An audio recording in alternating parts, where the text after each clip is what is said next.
that on there. And we're gonna go ahead and get started with the roundtable portion of tonight. Really want to thank again everyone for taking the time to be with us. We've got our neighborhood district leaders here as well as all of council. So what I'd like to do is just go around with introductions. For everybody, for neighborhood folks, please say which neighborhood you're here representing. And I'll start and we'll go this way. So I'm Mayor Melanie Keebler. My pronouns are she and her.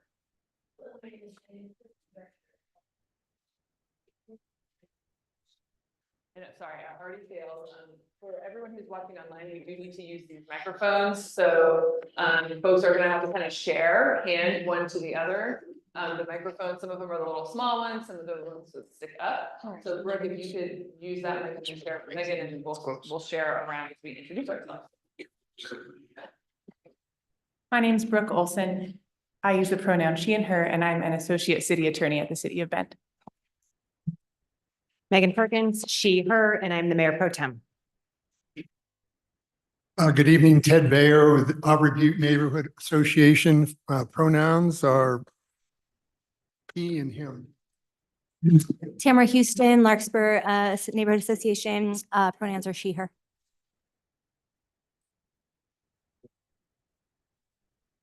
Anthony Broadman, Bend City Council, he, him. Kristen Reidelberger, she, her, and I represent River West Neighborhood District. There's one right next to you, Brian. So yeah, we can hold up. Yeah, Brian Kennedy with the Old Farm District. Pam Tennant with Southwest Bend. Barb Campbell, Bend City Council, she, her. John Fisher, he, him, Old Bend Neighborhood Association. Megan Norris, Bend City Council, she, her. Brian Durbin, Board Chair with Orchard District, he, him.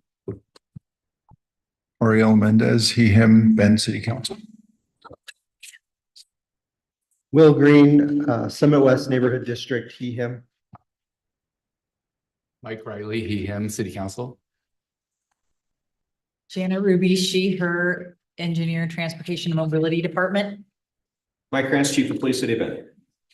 All right, so we're gonna get started with this clip that doesn't work. For me. We've all got the slides that are going around, so everyone has the slides in front of you as well. And we're just gonna go through sort of this initial introductions and welcome, go over kind of the purpose and ground rules for tonight. And then we had a little Menti poll that was happening, so we'll talk about that and then jump into our discussion. That'll be public safety and also transportation and mobility are the two kind of areas that we're looking at for discussion tonight. So first, to just talk about a little bit more about why we're here. There we go. So this is a neighborhood round table. So this is really for our neighborhood representatives to talk to us here in a focused conversation with council. Well, we're really here to listen. We all, I think, want to agree that we want a safe transportation system for everybody that uses it. And you all represent various neighborhoods around the city and our community members that are all speaking up pretty frequently on this issue in particular. So this isn't really a debate tonight, it's more of a discussion. We want to hear from you. We want everyone to participate. So I want to make sure every neighborhood is giving us some input, and I'll call on people if I have to, but everyone, we want you to jump in tonight. Please don't interrupt other people. Let's take turns. I'll try to facilitate and call on people. One thing that we can do that's worked in other settings I've been in is if you have a comment, someone else is talking, to put your little name card up like this. And so then I know to come around and say, okay, you're next. And then you, that's a good way to indicate that you'd like to give a comment while someone else is talking. Anyone that needs to stand up or take a break, please feel free to do so. If you use restrooms, please feel free to do so. And we will be happy to have a really good discussion here tonight. There we go. So first we're going to get into the Menti poll results and talk about kind of what are the concerns for folks about traffic safety in Bend. So Michaela's going to pull that up. And this was something that was going on here in person, but we know all the neighborhoods. Michaela also asked you to kind of send this out to your list as well and let us know what your neighborhoods are thinking about. So we had a few folks fill it out here tonight. Not surprisingly, there was several different people's opinions about the priority of concerning them the most. Everything from speed limits, DUI, distracted driving, lack of infrastructure, and complete routes, as well as just other things that weren't on this list. This was sort of a jumping off point. We were going to see, oh, wow, everybody said this thing, or most people said this thing, but as you can see here, it's across the board, right? And I think we had a pretty low sample size here today in person as well. So I would love for folks just to think about from neighborhoods, when you put out this discussion post to your folks, Caleb, we can go back to the slide. What did you hear from your neighborhoods, or what have you heard from your neighborhoods? I know we received a whole slate of responses from Summit West that had really good response as far as what their neighbors were saying, but you all are within your neighborhoods. Tell us some of the things that your neighborhood in particular is concerned about when it comes to traffic safety, and whether that matches with you get across the board in your neighborhood, or if there's a really particular concern that's standing out to you in your neighborhood. Who wants to start? All right, John. I represent Old Bend neighborhood, and I think what we hear most about is cut through traffic. Our neighborhood district is right in the middle of Bend and surrounded by increasing urban density, and there's real conflict between commuter traffic trying to cut through neighborhood streets and the livability of those streets. And so I feel like that's the biggest thing we hear about, and the biggest threat to safety in our neighborhood. Oh. I'll start calling on people. I'll follow up with that. Go ahead. I think Orchard District is similar in that sense. We have a lot of different cut-through streets off of main transportation routes like 8th Street and Greenwood and things like that. So we have a lot of people cutting through neighborhoods. Shepherd comes up frequently on the list. Revere comes up frequently on the list. So a lot of those roads that people are kind of trying to bypass traffic and traffic lights or stop signs. Got it. Yeah. Yeah. Will? For us, I think speed was definitely a big issue. We have Mount Washington going through Summit West. But what you can see by some of the individual responses is that there's a lot of bleed into the surrounding neighborhood, especially during school hours. So a lot of the side streets like Fields and Shields, Discovery Parkway, that takes you along the park. There's increased speeds on those roads. And, that kind of goes to the sentiment from the other neighborhoods is people during particular times of day are using that as a way to navigate around the traffic that backs up on Mount Washington. Yeah, I'll go with that. I had not seen that, whatever the 17, haven't gotten that. But we get a lot of comments about speeding on Mount Washington. And Mount Washington, as it comes through Aubrey Butte, it's like an isolated road. It's almost like if you've been out on the Old Bend Redmond Highway, which they've turned into, people really, I don't know whether they were trying to, I knew what they were trying to do, but it's, now you can speed there because it's laid out that way, it's wider. But I think Mount Washington, as it goes through Aubrey Butte, lays out for speed. It just seems to lend itself. We get most of the comments at the ABMB board, that's what we get. Speed on Mount Washington. Representing Larkspur, I would say we have two. One is high traffic volumes. So we have a number of streets that parallel. They're like secondary arterials that parallel main routes that people are trying to circumnavigate. And the second would be the abrupt cessation of infrastructure, specifically bike lanes that exist and then just drop off and aren't there on roads. So I would say those two things are big concerns. Well, let's just keep going around. Kristen, you wanna? Yeah. Oh, yes, yeah, let's pass that one. Thank you. Thank you. Yeah, in River West, we hear about the transition from Skyliner to Galveston because Skyliner is a faster route. Not a lot of houses or other uses along that street. People are driving faster, and then all of a sudden you're at Galveston, you have homes, you have driveways, and there are street speed limit signs. We've had some temporary radar signs put up, which have helped, but they are temporary. And I think just looking for a more long-term solution that's going to actually slow traffic in a physical engineering sort of capacity. Yeah, great. Brian. Yeah, Brian Kennedy, representing the Old Farm District. I think there are probably two primary things that resonate with our district. First is infrastructure, because we sort of run the gamut. We have the newest of the new and some of the oldest of the old. So we have the newest that butts up to nothing. So cessation of infrastructure is rampant throughout the district. And then speeds, because we have lots of not very well connected residential streets, and we have some arterials and semi-arterials where their speeds can be extraordinary. So those are probably the two most noted issues within our district. I'm gonna pass the mic over to Pam. Pam Tennant with the Southwest Bend. You know, I've only been on the board for about a year, but it seems to me everything that we hear is speeding on Ponderosa and Poplar. Those are like the #1 things everywhere. We don't hear a whole bunch of other things. I guess we have a radar sign now on Poplar, so I'm hoping that helps.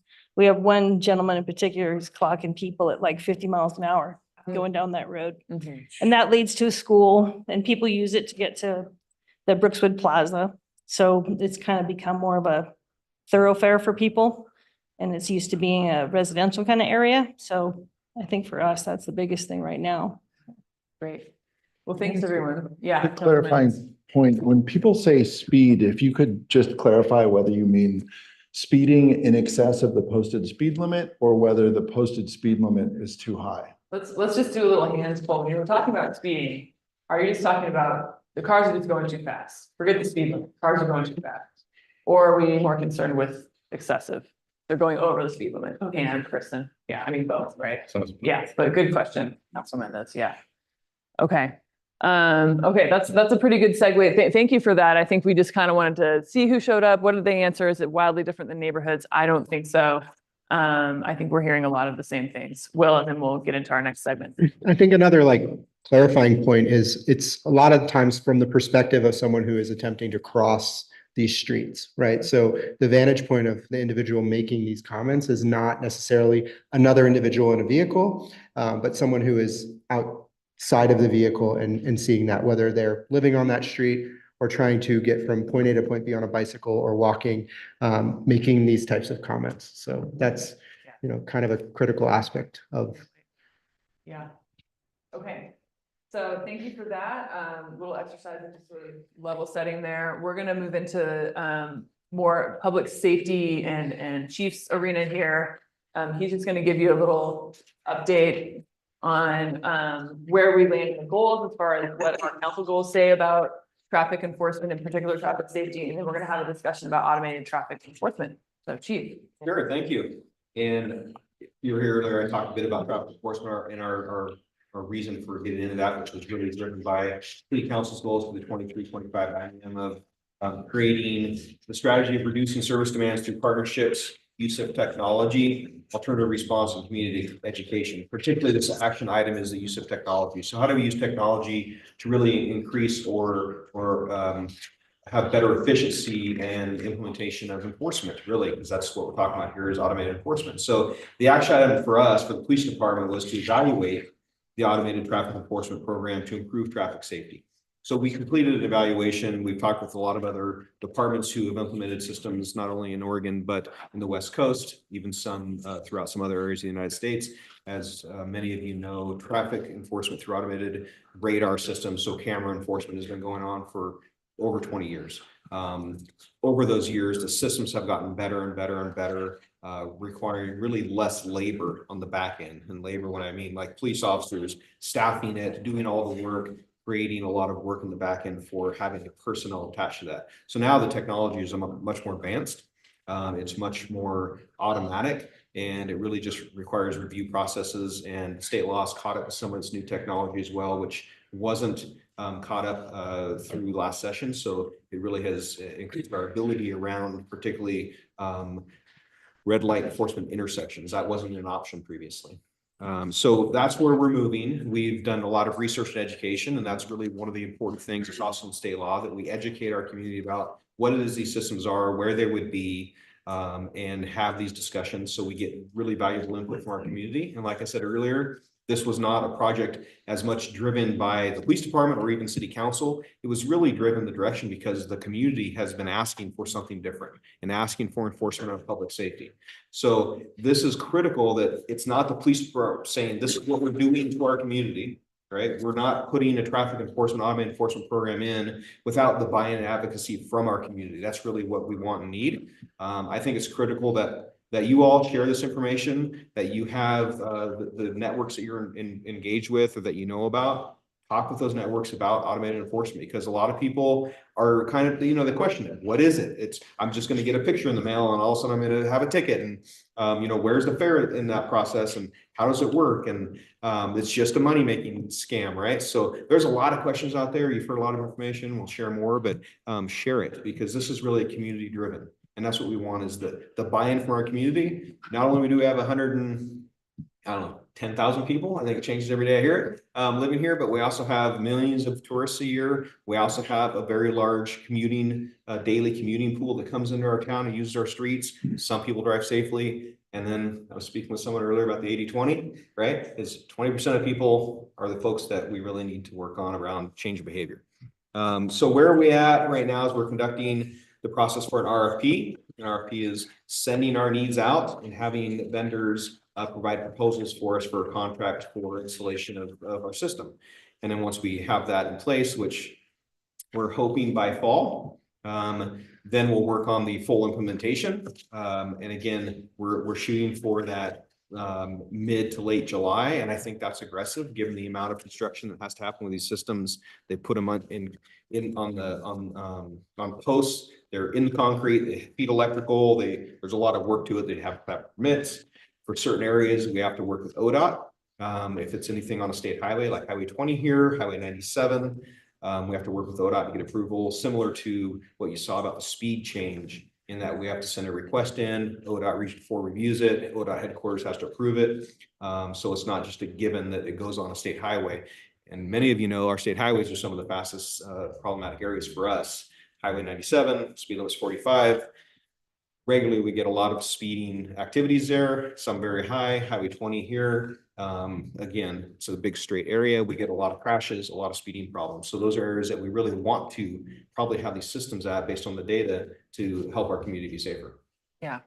So Chief's talked a lot about like education and conversation, and that's part of what we want to do here tonight. And I think one of the questions we had everyone send out to their neighborhoods was, what are your concerns around, I'm pushing the wrong way.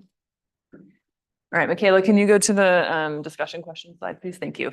What are your concerns around automated traffic enforcement? And we saw from some of Summit West's answers, some people said, no concerns. I think this is a good thing. I think we need to do it. But we wanted to give this venue for each of the neighborhoods to bring up anything that you have concerns about or want to have questions about, or you think the public needs to know about this type of enforcement, so that we can get that conversation going.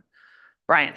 Yeah, first I'd just like to say the Old Farm board was unanimous in support of going in this direction, strongly. So one area of questions that we were interested in finding more about was the vendor or vendors and the RFP process. And would we have an opportunity to share some concerns before the RFP goes out in terms of, how the money's processed, what is their share? So the perception that was already raised about, a con job or, this, I think that could be really a useful piece to know and be able to discuss, that if it is a third party that is sort of driving the boat, as it were, then, where is their money? Where's their profit motive? And how is that addressed in how we contract with them, and what of the many possible elements which could be contracted to them are we looking to do? Is it the whole thing or just part of it? Yeah, Chief, you want to speak to that? Yeah, so it's that is pretty standard now. There's a couple of primary vendors, and there's 3 or 4 who work in Oregon and have contracts with, I'll say, Tigard, Beaverton, Medford, Portland. There's a number of others. So they're most likely the ones who will look at our RFP when we put it out, probably put a proposal in.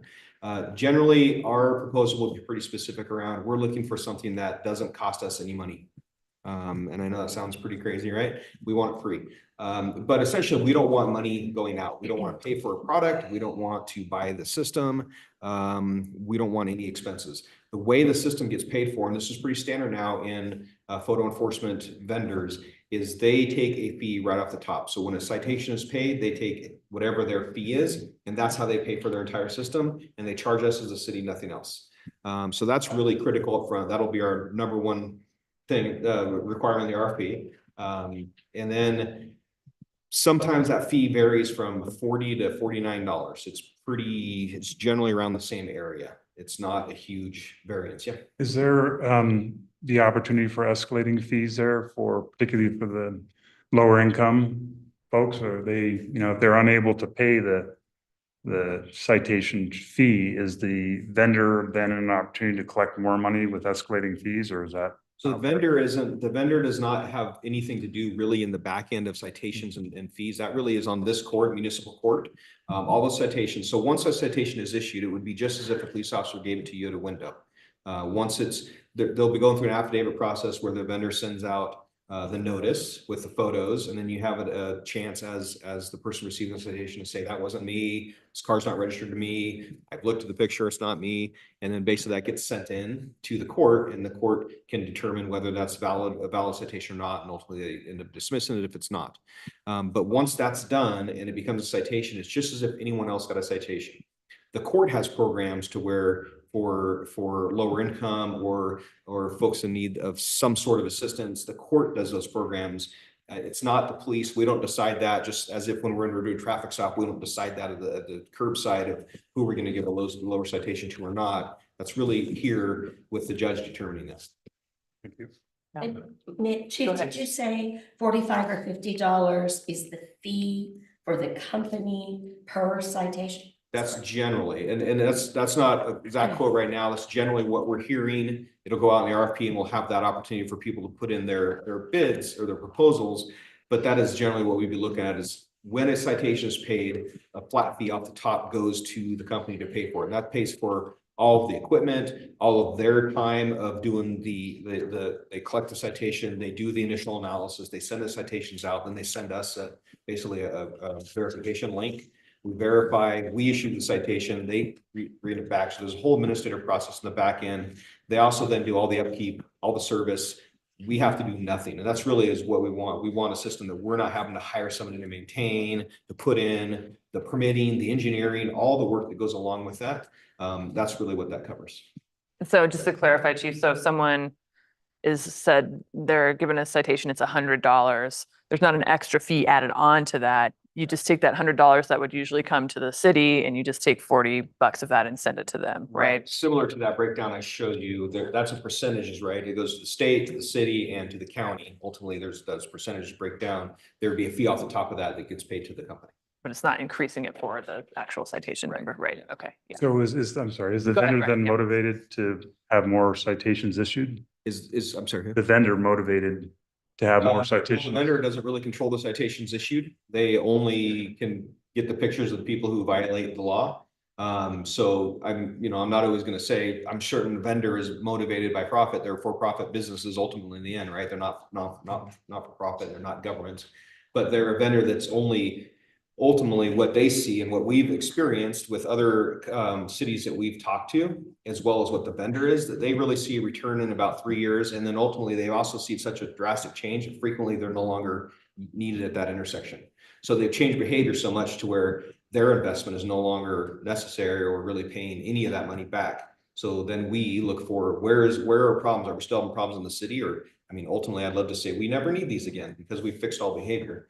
But there's frequently a movement of issues. Are there any settings that are in this process for like a rolling stop or penetrating the sidewalk or the crosswalk or bike lane?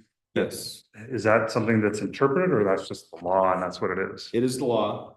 It's not interpreted. It is the law. And there also frequently what we saw historically with some systems and some cities, there was some media attention about how some cities did settings of timing of yellow light cycles and how that captured people, and I lived in the city for a while that did that. And you saw how aggressive their red light systems were.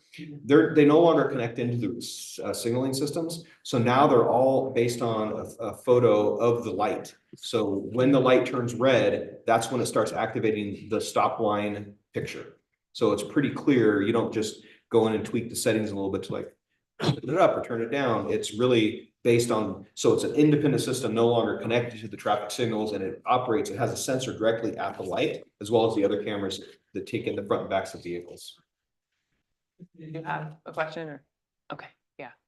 Will. Yeah, first off, you're right. Overall, our feedback on the survey was very positive sentiment. I think there was definitely some concerns around how the data is handled. If a person's privacy is being held somewhere, digital privacy is very important.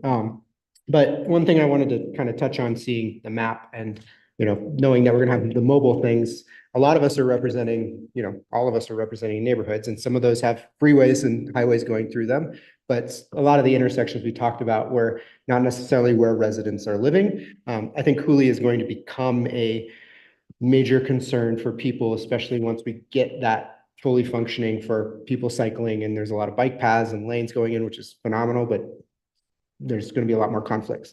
But how are we, what's the process for us activating these mobile units in a way that it's going to actually allow us to, all have an opportunity to, address those concerning areas in our neighborhood?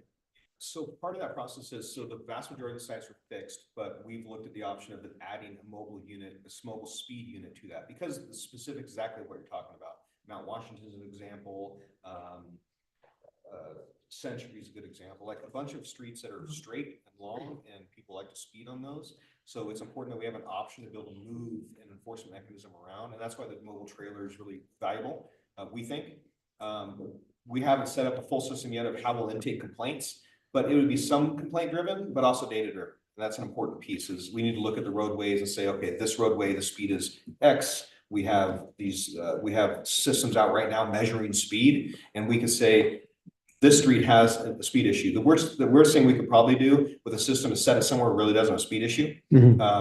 For a couple of reasons, it wouldn't do anything. Plus, then it looks like we're really trying to catch people doing the speed or 2 miles an hour over. And that's really not what it said. It said it 11 miles over the speed limit. They're required by law at 11 miles over. Yeah. So that's pretty significant.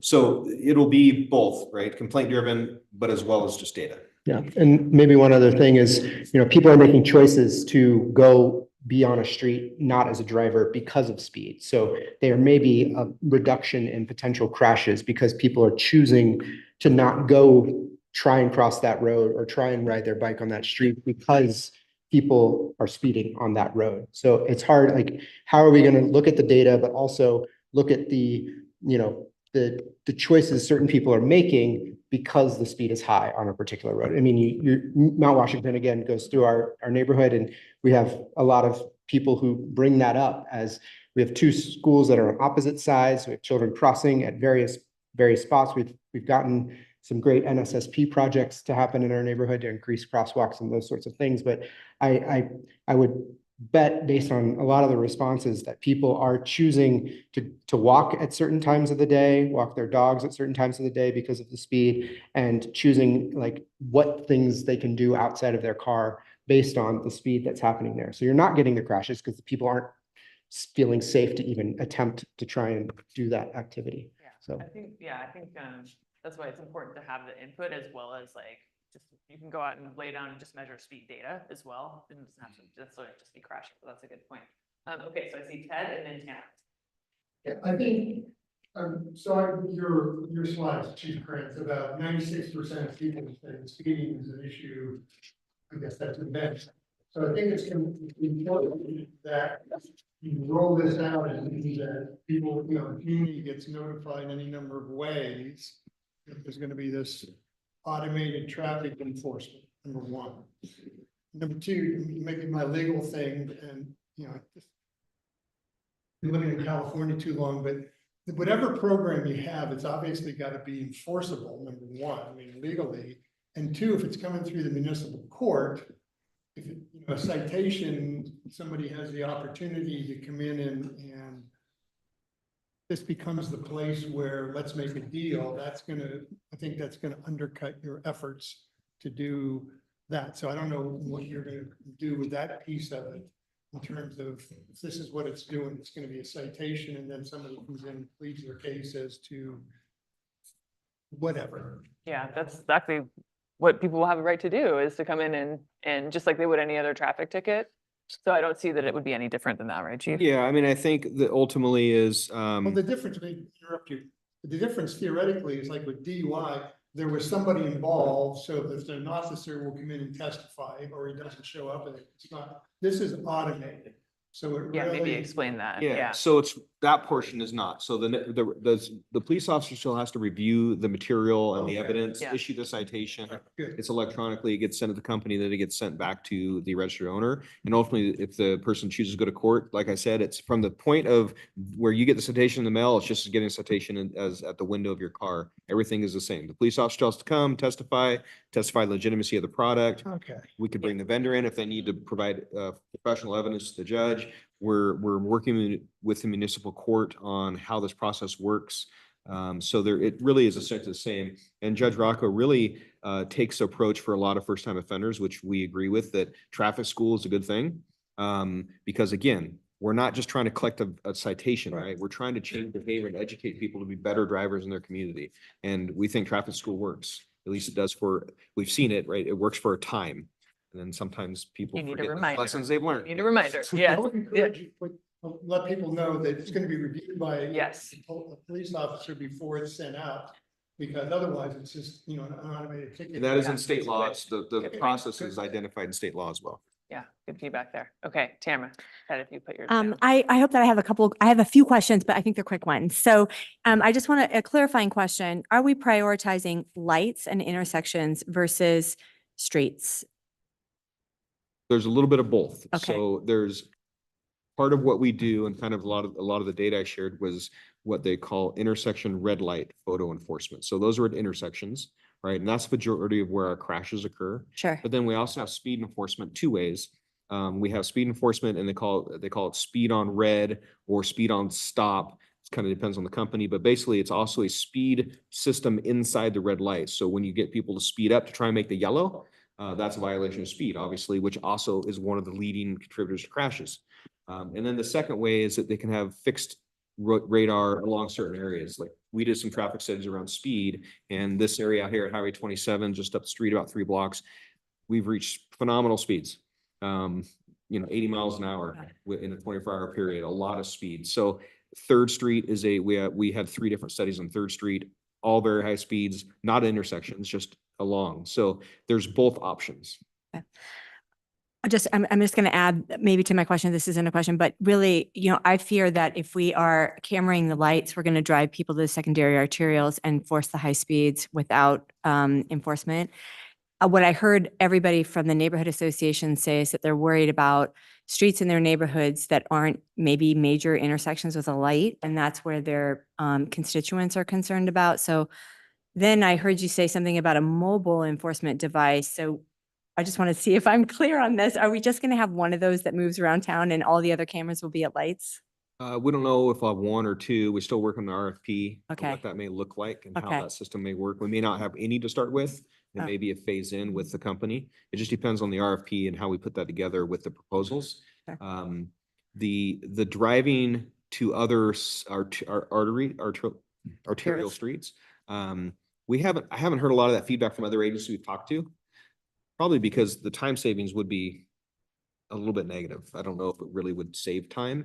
The issue I think around our arterial driving is that when there's backed up, right? And so people Then try and people cut go through to around. find other areas. Yeah, So I haven't heard that feedback from other agencies that we spoke with. yeah. Okay. Good to think about. I'm sorry, this is my last fast one. My understanding is that there's only one officer on duty to help with enforcement of speed zones around schools. Is that correct? No, so what we have is speed zones, particularly enforcement. We have our patrol division that sometimes does that work. But we also have a traffic division. We have 3 officers that work during the day. There's traffic enforcement. They don't always do speed zone. Like, I don't know if you're here earlier, but I went through they have a large collection of job duties. To say that I believe agency our size is fully staffed where it should be for a traffic enforcement unit, absolutely not. but we're doing what we can with the resources we have as a city. And I think that's an important recognition. That's why we're trying to add something like this, because we're trying to use technology to advance our efficiency around how we do enforcement to make it safer. Sure. Sorry, I am with you on that. And my point more so, I thought I've heard that fact from Commute Options. I've done some work with them on safe routes to schools. Regardless, I think that the community would have buy-in if there was another mobile one that just did the school zones, because I think everybody's on board with that. Good feedback. That's great. I Yep. appreciate it. Yeah. Kristen. So I have a comment and then a question. So we also heard some concerns about the RFP process looking for technology that is objective and doesn't have implicit bias. That's something that's hard to, look for as a city looking at vendors, and also personal data safety. So just keeping that in mind during that process. And then I was also wondering about the money being, going to the vendor, going to the county and the city. And it looked like the percentage that the city gets goes to the general fund. And I was wondering if there's a way to take that money and use it for other traffic safety improvements. Yeah, so during the implementation direction in January at a city council meeting, mayor directed that any funds that come in from the photo enforcement program get specifically directed into the general fund, a sub account specifically for future traffic enforcement. For instance, hiring more DUI police officers or traffic enforcement officers, engineering and education around traffic safety. So it's very limited around what it should do. The caveat of that is the entire part of this program, right? It will require some additional labor. For instance, traffic enforcement agents or police officers to review the materials. It will require additional court staff to process citations just as they do now. So that money really should be used to offset that, to have a zero cost. Additional cost is our goal in the budget process and impact. Yeah. To be clear, not me, the whole council, I think, was behind that idea. I was just. Yeah. Yes. Go ahead. For enforcement and education. And engineering, Yeah, yes. and I think that makes sense for all the council. And I think you just want to keep having your council members telling them that's important to you. So that through the budgeting process, when we're talking about that, we're paying attention to that. Yeah. Good point. Okay, John, and then. Yeah, kudos on directing those fundings to traffic safety. That's awesome. And in general, our neighborhood association is begging for enforcement. We also understand that with the methods that you've talked about, they don't apply super well to neighborhood streets. So I am curious about additional mobile speed enforcement on like neighborhood street scale. We've got speeding issues on Broadway in front of a school zone that come to mind. Otherwise, it's hard to see how a signal enforcement or like high speed enforcement would benefit our district. But in general, people have been very supportive, and just any means of enforcement to improve behavior, I think, is very well supported. Yeah. In preview, we're going to get into talking with Janet about street infrastructure and designs and things, like thinking about Broadway, right? Like other ways to maybe help with those that aren't just the enforcement piece. But yeah, I think that they have to go hand in hand. Okay, Brian. My comment kind of ties together some other comments.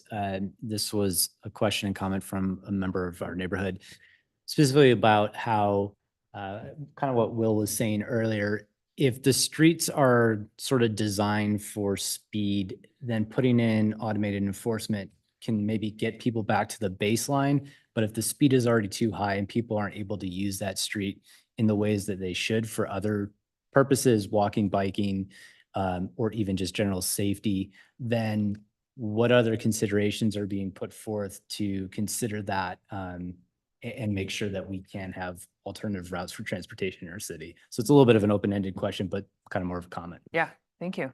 Yeah. Okay, Will and then Brian. Just kind of going off what Kristen was mentioning in her comment, but is there an equity kind of lens that we're looking at this implementation through in terms of, addressing as broad of a, socioeconomic group as possible based on where these cameras are. If we're focusing them on major highways, when we have people commuting in from other parts of the county to work in Bend, they may not necessarily meet, if there's none on the west side or the east, various parts of town, then we're targeting, it could be very regressive to certain individuals who are, commuting into Bend to do that. So, if there isn't already an equity piece to this whole program, my desire would to be make sure that we are covering as broad a spectrum of individuals as possible, from different backgrounds. I mean, we have that data, so we should be able to easily identify that. And, going forward, when we are using the program, maybe trying to capture that so that we are not only, addressing a certain segment of the population who, is already challenged at times. So, yep. Thank you. Brian. Yes, I wanted to kind of expand on a couple of the comments that were made. Old Farm is a large geographical district, but we have almost zero traffic lights. They're all on the periphery. We have rampant speeding on, you name it, not 27th, Ferguson, 15th, you can go down the line. So the mobile enforcement piece, I think, would be really, really appreciated in our district. Knowing how big the city is, even 2 devices would be hard to do it. So I understand that, we'll get there, I hope, but maybe could we suggest or offer that as the program pays for itself and the money, the extra goes back into these services that have been outlined, maybe a mobile expansion of that mobile effort might be priority 1, because I do think people will learn where the fixed utilities are and they'll work around that. And you could go through 3rd and Reed Market at speed limit and then floor it all the way to the east side of Bend without hitting another light. So I think we have to change behaviors. It can't just be in a few select locations. It's got to be, on the roads, many of which have been outlined, that are not going to be affected by a signal, but see problematic speeding. Yeah, and it's something I think that's a really good point. I just want to clarify too, by state law, mobile units are only allowed to be used in residential, school, and construction zones. So it's not going to be sitting on, Highway 97 or, up Greenwood here. It's really limited to the specific zones. And again, we're operating within state law. So the law is pretty set forth. So it would something like, is 15 one of those? What's that? That's Would 15, residential. is that considered residential? Okay. So Yeah, that's what, I guess that's pretty much what everybody's saying is. the experience that I took away from Tigard, who implemented in 2019 and 2020, was that they had a drastic reduction in violations and crashes within miles around their implementation area, which was pretty impressive. And they felt it really created a lot of a positive benefit citywide. Just having the signs that say photo enforcement within the city. And we have a lot of visitors and they may not be so used to where it's at. So it may cause a different mindset and behavior change as well. So Chief, let me follow up on that. Are you saying we could have a sign like as you're entering Bend, it's like, heads up, we've got cameras here? So in just fact, generally. state law that says we will have signs that enter into the jurisdictions where photo enforcement is being used, as well as prior to the photo enforcement device itself. So our goal is not to have a secret program that hides and jumps out at people and here it is. We want to be very transparent, very open to where this stuff at, very open to that we use this in this city, right? Because again, if these companies don't make any money, well, that's not my problem, right? We've reduced crashes and we've changed behavior and made our community safer. That's really our goal. So announce it to everyone. We will put on all of our information channels, and really it's a program for the city. It's not just for us. Okay, great. So Pam, I'm going to have you be our last comment before we go into our next session, just so we can make sure we get through Janet and have a good infrastructure session too. And you haven't gotten to go yet, Just so a go quick ahead. question. Earlier you said, I believe it was about 5 you were thinking of doing at the running the red lights at intersections, and then you had a number for the speeding ones. How many was that? I can't remember. Well, so we're looking at roughly, and again, this was still rough because we haven't done the RFP yet, is probably starting with about 5 intersection locations. And those are photo red light and speed. Those are a combination system built into one. And then we could look at the mobile system as well. And that may I thought you said something about there was going to be some other just speeding ones, not at red lights. Those are the trailers. Sorry, those are the trailers if I misspoke. Those trailers just do speeding. The mobile the mobile units. devices. Yeah, okay. So to kind of sum up all the comments, and I know Renee's been taking notes here, but I'm hearing a lot. I know Brian said priority on those mobile units and being able to get those moved around into neighborhoods. I'm seeing nodding heads, right? Making sure we're being transparent, both about the equity piece, but also about how do these get reviewed, make sure people know that there's an officer involved, right? It's not just a robot that's giving them out. And I think some of the really just good feedback from everyone here on this topic. So thank you. And Brian, you mentioned like, how do we give our input before the RFP? Here we are doing it right now. That's what's happening, right? She's taking the input before they put that out. So I think that's really important. Okay, so we're going to move into kind of transitioning, which some folks have already given us a segue into infrastructure. And Janet did give a presentation before. She's going to go through a few more slides just talking about our goals here and kind of what we've been doing, and then we can have a good conversation about that as well. And Michaela, can you move the slides, please? Sorry, my clicker fails. All right, so we have a council goal for building our near-term transportation projects outlined in the TSP, with one of them being the Crosstown Bikeway, the north, south, and east-west route, with the purpose of, I think everybody's familiar with that that's here, but trying to connect people walking and biking across town, which is one of the things we heard about during the TSP. Next slide, please. We've talked about this next slide through your comments, is that we know people choose travel options that are safe and convenient. So what feedback do you have that will help us when we're designing these projects? And then what I'm hearing today is also, how do we address some of the existing streets and conditions so that we encourage more people to walk and bike? We're eliminating fatal crashes and reducing injuries. And then that also helps connect to the community and get more people out there, which also impacts safety as well. Michaela, please. And so I'm not going to read through all the projects. You can see all the list of the things we're working on. We have a great website that gives you more detail on the project status of each one if you're interested. But if you look at like the dark green versus the gold, the dark green is the planning. So you can see, since we're the early stages of the bond, we've got a couple things constructed, but we're doing a lot of design work right now. And we'll be moving into another phase of design work for the next couple of years. So this is perfect timing to take more input on where we need to make some changes or what we can add. Next slide. The bikeways, we're on track. We just completed the alternatives analysis, and thank you to everyone who gave us input at the public meetings. They're working on the design, the initial 30% design to aim for construction by 2025. Next slide. And then also, we don't talk about these as much. They're more going on in the background right now. But we also have 8 different programs that were identified in the transportation plan. And this is what some of the tough funding was going to, but we've been working on elements of these in-house. So the multimodal maintenance program, which we've purchased sweepers and mini plows to increase the work we do on plowing sidewalks and bike lanes, and then to support the projects that were just built with the separated lanes. The travel demand or travel options is a program. We haven't started that with other companies yet. We're looking at our own options as we move into the new campus. The traffic safety plan, we have some good news here that we had 14 high crash locations out of the 25 were on city streets. The others were state highways. And we have 5 projects completed, 7 projects that are planned and funded, and 2 that are remaining. And then we just got a grant to do an update to that plan to look at our next set of intersections or just safety issues within the city.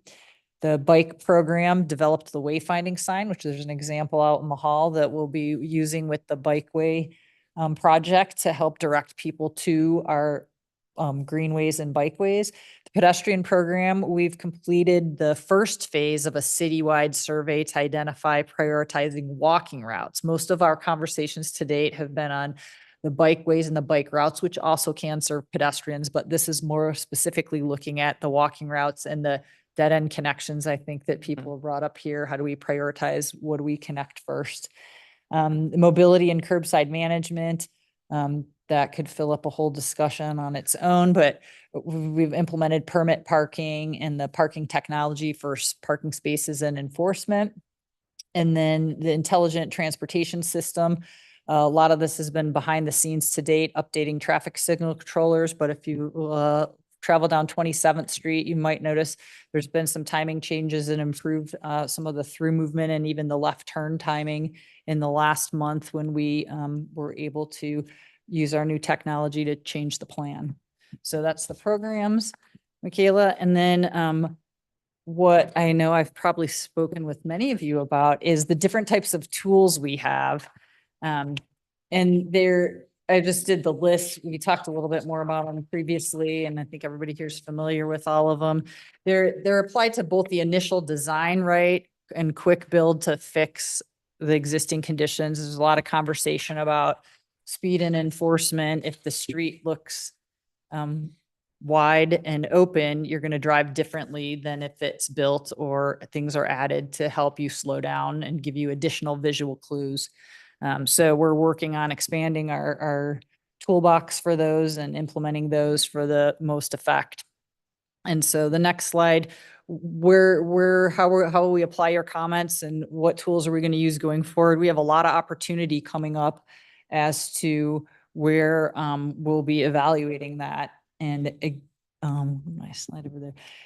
The big one is our transportation system plan update will be happening in a couple of years. It's going to change even more so how we manage our transportation network, because that by law is requiring an even greater focus than we're doing now on walking and biking and transit. But in the meantime, we still have an opportunity through the projects listed on the left to shape how we're doing things. And that's, if you're thinking about your feedback, those are some of the different places where we will use the information. Great. Thanks, Janet. So with that background and the presentation Janet gave earlier, we just wanted to have a conversation to get your input. What do you want us to know when thinking about infrastructure design? We've heard a little bit about folks are not going to choose to walk or bike on a street where they feel the speed is too high. And that also we've got dead end connections, or we've got streets that are hard to cross. So from your neighborhood's perspectives, what is it that you want us to know when we're thinking about design going forward on all the various different types of projects that we work on in the transportation system? Kristen, go ahead. I think the physical infrastructure of the vertical and horizontal changes on the road do the most to slow down traffic. Cars don't want to hit something. And so, but that's also the most expensive thing to do, right? Like to completely redesign and put in all this extra infrastructure is really expensive. And I know for us in River West, we're waiting on a lot of projects to get the full design, to do the full project, but it costs so much, but it's a really urgent need. And I think there are a lot of urgent needs. And I'm wondering about the ability to push more quick build projects that could be a temporary solution, but still move the needle in terms of slowing down traffic, even if it's not a long-term solution. Thank you. Yeah. Brian and then Ted. Mine were a little bit, maybe I'm too specific, but I wanted to point out something that we received feedback on in our district. There have been traffic improvements which may have caused some unintended consequences, possibly.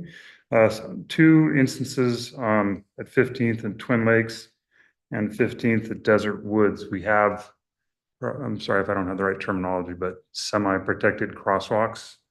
Yeah, they're the crosswalks across 15th, and they had the little island in the middle. The little island. Yeah, it's I forget what the term for that is, Janet. Yeah, I don't know. Traffic separator. Separate. Yeah, Okay, yeah, very little. Yeah, so we have those traffic separators in those 2 places, plus at Ferguson and Ladera. And I would just throw a cautionary note out there that I think that there's a little bit of the unrealistic safety there. I personally walk one of those daily, and almost never will a car stop for me unless I'm in the street. So, and there is no protected median. So I'm already at risk in order to get them to stop. So I'm not seeing respect for them.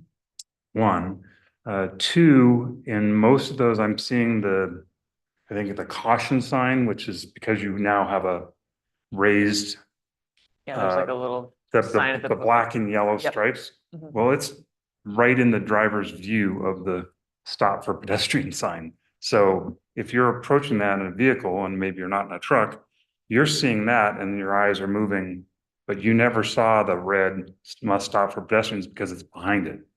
So it's a visual obstruction of the one that really matters. And the third point that I would make about it that I've gotten from school kids is that particularly on 15th, the yellow line splits to widen as it approaches the traffic separator, but then it stops short of the traffic separator, which creates a de facto turn lane when there isn't one there. So cars and trucks pull in and they all have to turn into these neighborhoods. So they pull into the middle space, but that doesn't stop the traffic behind them. All the traffic behind them does is swerve around them, which is in the bike lane. And those people do not pay one bit of attention to the bicyclists.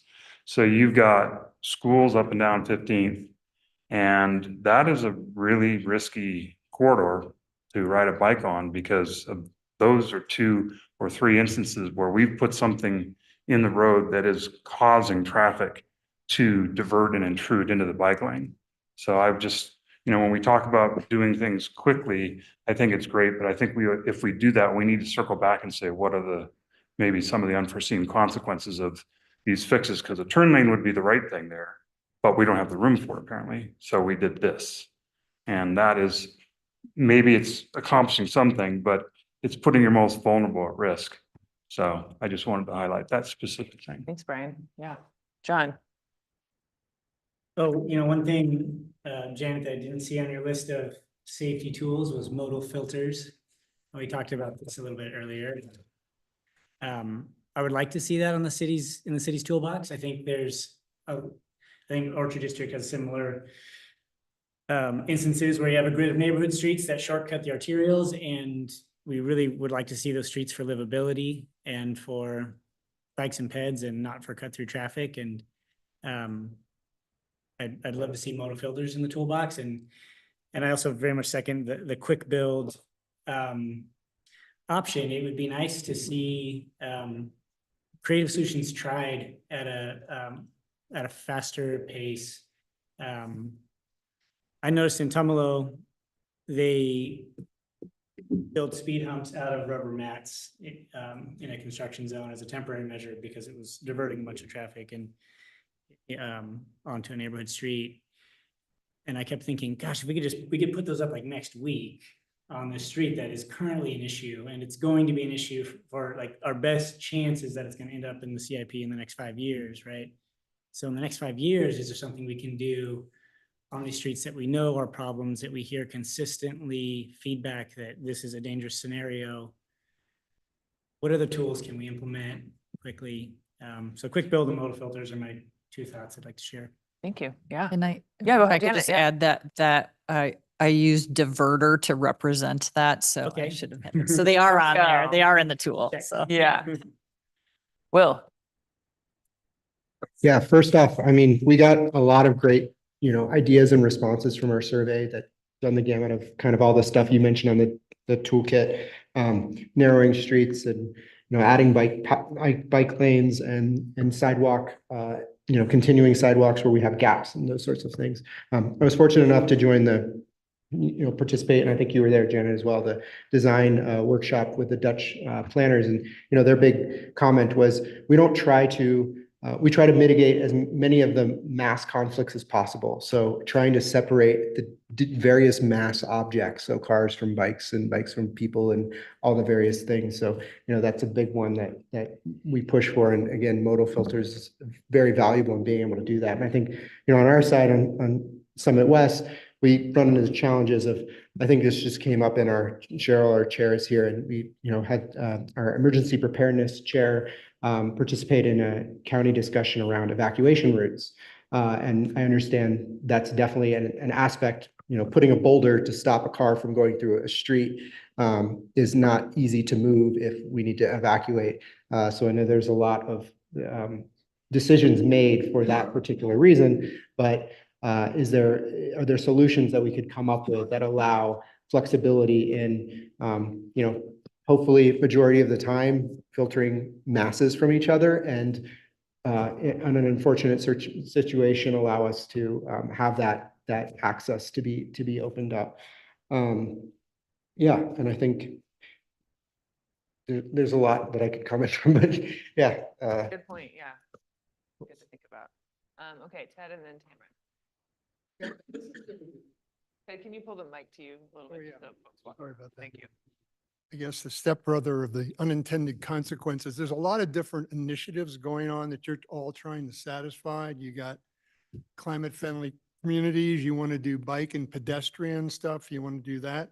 There's been a lot of new roundabouts. In fact, I was talking with Megan, mentioned it, but I don't think Aubrey Butte has a traffic light in it. I think everything, The only, David, I'm going to put you on the spot.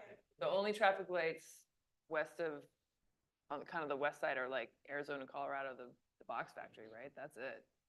There's no other traffic lights. Okay, so anywhere. that goes Yes. to the speed thing, but I think that the unintended consequences or trying to, well, one thing that a big overlay, which I found out that by going into the visitor center, the Bend is the West Coast playground. So if you have people coming here that are, visitors coming here to play, and good luck going around some of the circles out on Highway 20 where there are 2 lanes and I don't see people walking or biking out there. I mean, I don't know how that all works, to his point about separating.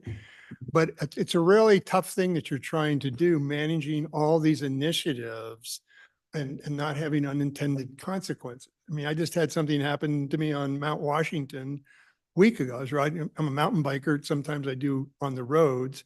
I was riding in Mount Washington, and there's been you've done some painting of the roads there and widened the bike lane. So in a place that gets narrow, and so the vehicle lane is smaller, and one of those large trucks, double trucks, came by me, and it was scary.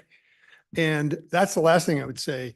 With all the initiatives, my experience of Bend, and maybe just because I live on the west side of Bend, it's still a car-centric community. So that's the thing, that all these, all the initiatives have to be aware of. That is, how is this going to work being in the middle of vehicles, speeding vehicles, large vehicles, construction vehicles, trucks, big trucks, all of that stuff. So Thanks, Ted. Yeah. Mhm. Tamara. Thanks. I paid him to say that as a lead way to what I wanted to say. What feels like a lifetime ago, I was in Portland and in my 20s, and I worked for Metro on the Bike There map. And I was deployed with a number of other cyclists to go around with GPSs on our bikes and earmark places that were difficult intersections or places where we had a near miss. We took that back to the Bike There GIS team, and they looked at those areas for revisions. So I just wanted to mention that because I feel like you have a lot of capable, able-bodied bikers in town that would be more than happy to do something like that and contribute to the greater good. I also want to, just point at Metro again for another example. So another thing that Metro looked at was just looking at parks, like do we have good bike access to parks? And then just focusing on that and trying to make sure that across the board they could increase the bike access to parks specifically, starting there instead of starting with like a blank map and trying to make it work for everyone. What I would like to see us do, and my neighborhood association is on board with this and hears me talk about it ad nauseum, is that for those of you who don't know, Larkspur is home to the largest community of color and the highest density tract of housing right off of 15th east of there. And I think about, when we think about climate and climate friendly living moving forward, air conditioning becomes a pretty vital part of that in the summer because people can't open their windows. And how do we take care of our people who are working 2-3 jobs and kids who maybe don't have parents at home during the summer and who maybe don't have access to air conditioning? How can we safely get them to the library That's a free place to go with air conditioning all the time. And Ariel has heard me talk about this, for which I'm grateful, but you know, the East Bend Library, there is no safe way to get there. I bike there on Dean Swift Road, and I've been bike commuting for 25 years. And oof, some days it really is like taking your life in your hands. But how can we get kids to places that have air conditioning and they can be in the summer months if they don't have AC at home? Because it's not realistic to say we can open our windows here anymore. So I hope that's something we can consider as we look at all these things. Thank you. Yeah, thank you, Tamara. Yeah, Brian. Separate thought, signage and roundabouts. See all kinds of chaos at 15th and Reed Market, which I probably don't need to tell you about, but in thinking about how do we solve this? I think about what are some of the challenges if I'm presenting as a new person here, and we obviously referenced the millions of people who are headed our direction, and they're here now, and they're going to be here for the next 3 months. They don't have the slightest idea how to navigate a roundabout. So the signage is critical. And so a couple of things that I see that I'm just would wonder where we're at with is, I know the roundabouts are different too, so the rules can't be uniform, but frequently what else, the right lane must exit sign is so close to the roundabout that it's too late. And that person is either going to then try to cut into the congested left lane, or they're going to go straight and cause friction. And the cars, we know these aren't necessarily head-on collisions, but what it does create is real danger for pedestrians and bicyclists who are trying to get across there, because those people are looking here to see that car coming, and then they go out and there's somebody right there. So the signage about lane movement is one, and then can we do anything about having uniform speed posted? Some of them say roundabout speed 15, and some just say roundabout and there's no speed. So I don't honestly know what the law is around roundabout speed, but I think if we could I think there's an education piece there that could make us better and also allow for the tourists to navigate them more safely. Yeah. Do you know? It's interesting because even our speeds posted at the roundabout, they're the advisory speeds. So the technical speed is the speed of the road. And so the design of the roundabout is designed to slow by design to certain speeds. So at some point the city, it was before I got here, so some years ago, stopped posting the advisory speed, also because hoping that people would go lower, I think, than the speed instead of higher, that sounds like people are seeing now. Yeah. Yeah. Well, I mentioned So there's not actually a regulatory speed for that short section of roundabout. I saw with my wife and son in the car, somebody in 2 o'clock on a Thursday drift the entire Reed Market and 15th on their way to the police station. But he did it marvelously, but I was just really pleased there wasn't any, my kid crosses that intersection twice a day. I'm going, holy crap.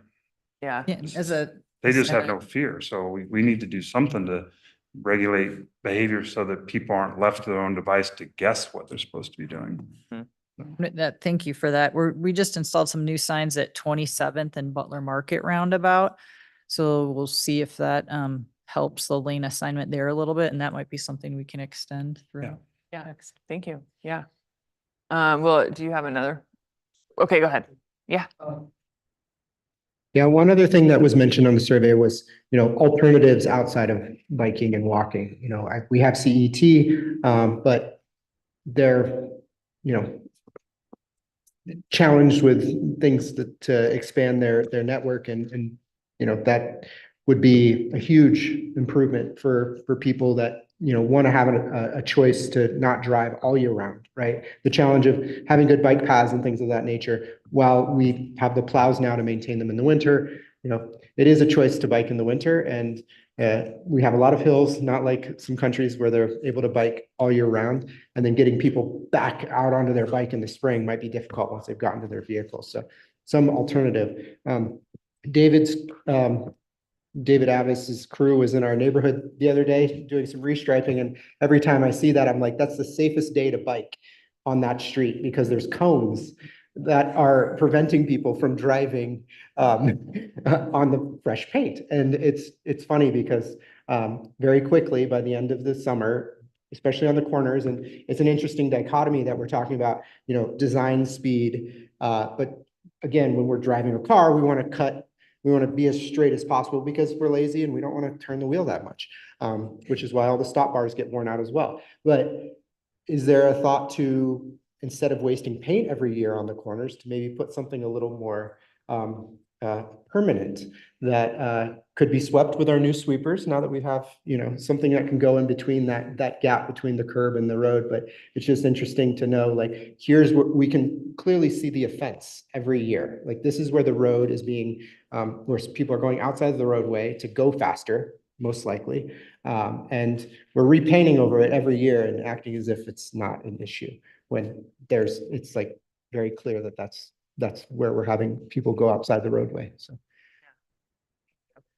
I want to give a chance. So Pam and Brian, for your neighborhoods, anything else you want to add, or just agreement with anything that's been said that represents folks in your neighborhoods? No, everybody brought up a lot of definitely good ideas. I like the idea of the better signage going into a roundabout. Because I don't necessarily go to all the other districts. And so when I go into a new roundabout I haven't been to before, I'm like, well, crap, I don't know what lane I'm supposed to be in. So it is confusing. I mean, I don't know how people who don't have roundabouts figure out when they come into town, but I think that some definitely in our streets where we have the speeding problem, some of the, like, especially Poplar, because it's so wide and straight and open, that maybe some islands or median type things would be helpful, type of a thing. But Great, thank you. Yeah, Brian. Nothing really new to add, other than just reiterating about how people use certain streets for cut through traffic. And also, I want to give some props to the NSSP. I think that program's great. We've had a lot of great feedback from that. We've had some good projects in our neighborhood. And so continuing that and finding more funding for that, I think, is a great path forward. So thank you for that. Yeah. Janet, some big slide of projects there. The NSSP is funded by that GEO bond. So that's got some good funding secured for a few years. But yeah, I think we consistently hear that people like that program. It puts new infrastructure into neighborhoods around the city, right? And it also crowdsources sort of those projects at the start. So folks can think, I had an idea, wow, it actually happened, which is always something we love to see. Okay, any other final closing thoughts? Will? Just in regard to the tough, we just got through all of the tough education, transportation utility fee. I think it's great to see action items already in this work that we're starting on. So just making sure that we have, as a neighborhoods, information that we can put out to the community members to show, like, here are things that we're doing with this funding that we've implemented that are addressing the concerns that you have raised. And it's a direct correlation. So I think that was really cool to see. Thank you. Thank you. All right. So neighborhood folks, we've had you talk a lot. I want to open up to any counselors who want to reflect on anything we've heard tonight and anything else you want to add. I mean, and then Renee, maybe I'll have you just highlight a few themes, but anyone have anything else? Go ahead, Councilor Mendez. Did you raise your hand?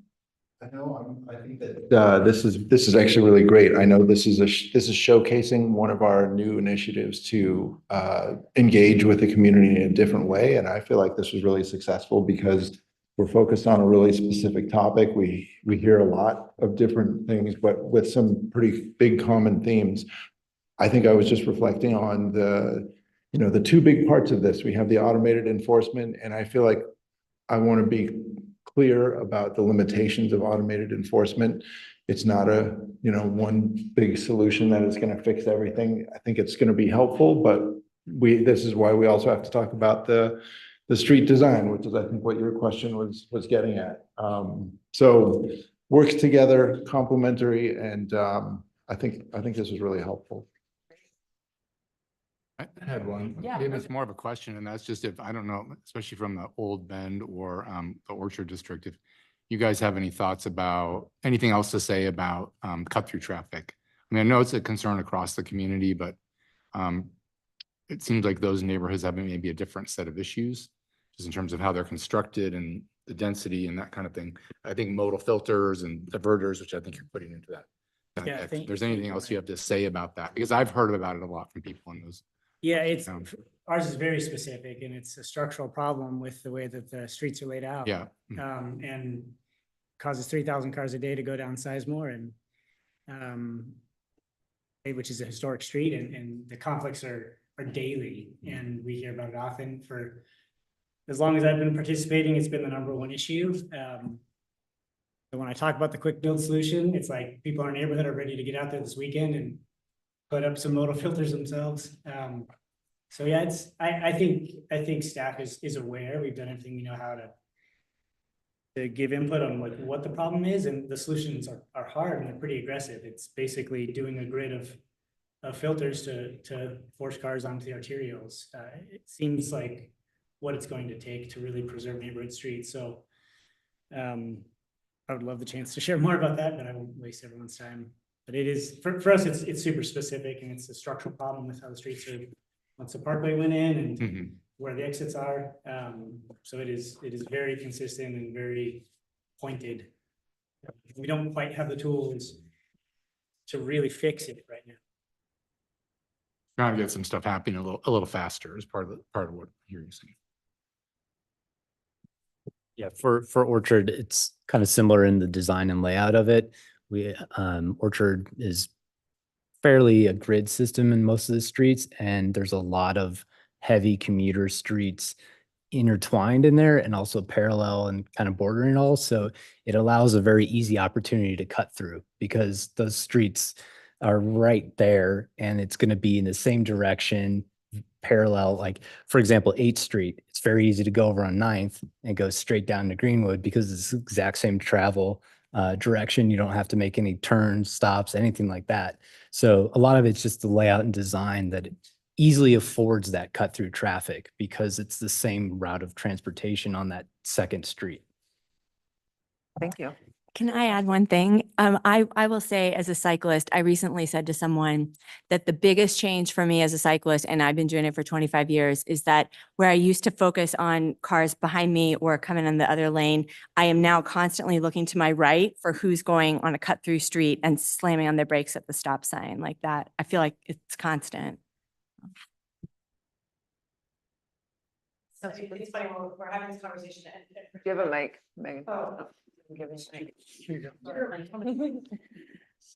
I keep thinking of my kids, right? So, and I'm including myself, I feel like drivers are like kids, right? Like we will get away with what we can get away with.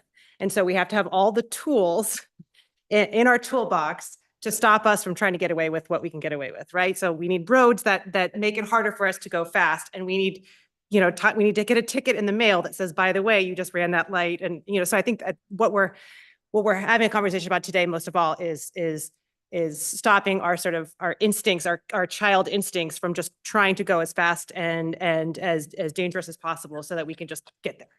And so I think there's some really positive things. And I'm going to have a big admission. I actually got, when I lived in Santa Fe, New Mexico, I got one of those tickets in the mail one time for going fast. And let me tell you, I never went fast on that road ever again. So it doesn't work. So I will confess. Great.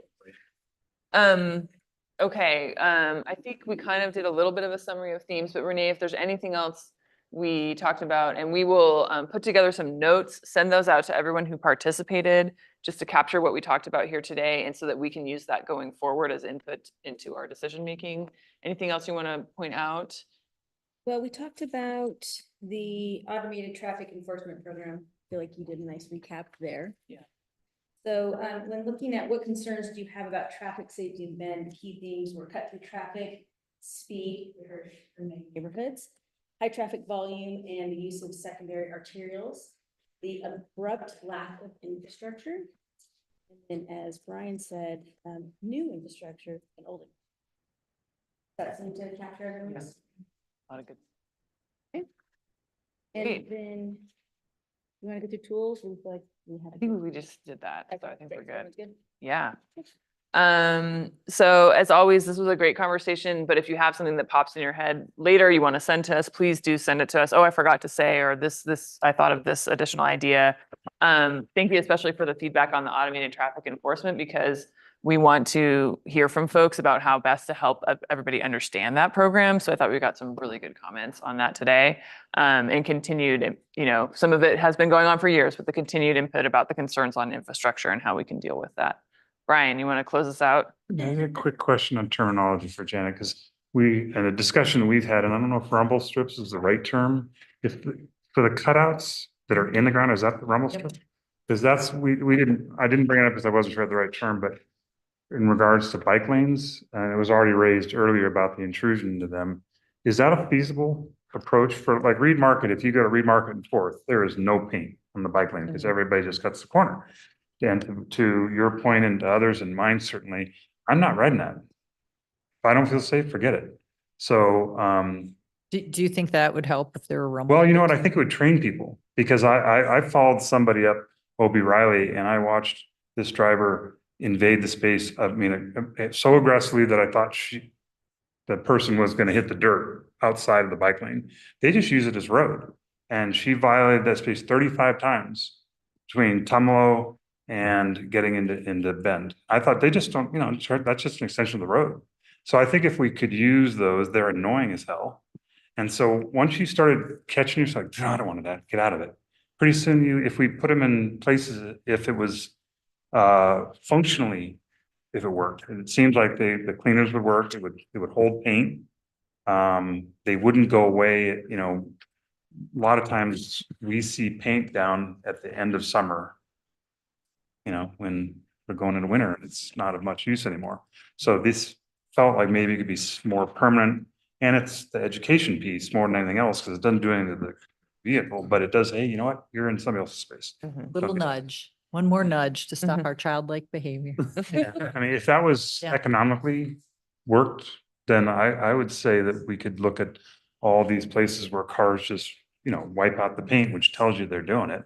And just say is, a subtle way of saying, we can look at bikes matter. We can look at it, Brian, strategically, and I think in targeted locations. I will say we replaced our 22-plus-year-old striping truck this past year with a new, more efficient truck that can paint both buffered bike lanes in one pass instead of multiple passes. Nice. So efficiency wise, or getting our system painted sooner is in the works. It's also the GIS based. We'll know how many lineal feet of what. I mean, it's impressive new machine. One comment on the rumble strips I will share is that it's in other areas, particularly like residential, they do make some noise. If they're right outside your house and people are cutting and hitting them, but we can definitely consider that. Other thing that comes to mind is that they can hold water, and then with our freeze thaw cycles, then you get these. But if the road's in good shape and there's not cracks there, that's not bad. But as soon as any cracking starts to occur, and you got a spot for freeze thaw to happen and expand and contract. So How does that, because that was the other question. Thank you for raising that. On concrete, like Reed Market, is that practical? When you've got if it's retaining water and the freeze thaw, is that going to split it quicker? if it has if there's a crack and it has somewhere to go and it's ponding water there, has somewhere to go in that expansion and contraction. But if it's a good surface and it's just the rumble strip, just that little divot, not the end of the world. Okay. All right, everybody. Thank you again for being here. Talking about everything from rumble strips to cameras. We love it. We appreciate it. And again, we'll get you out the information afterwards and let us know if you have any further feedback. Thanks. Thank you.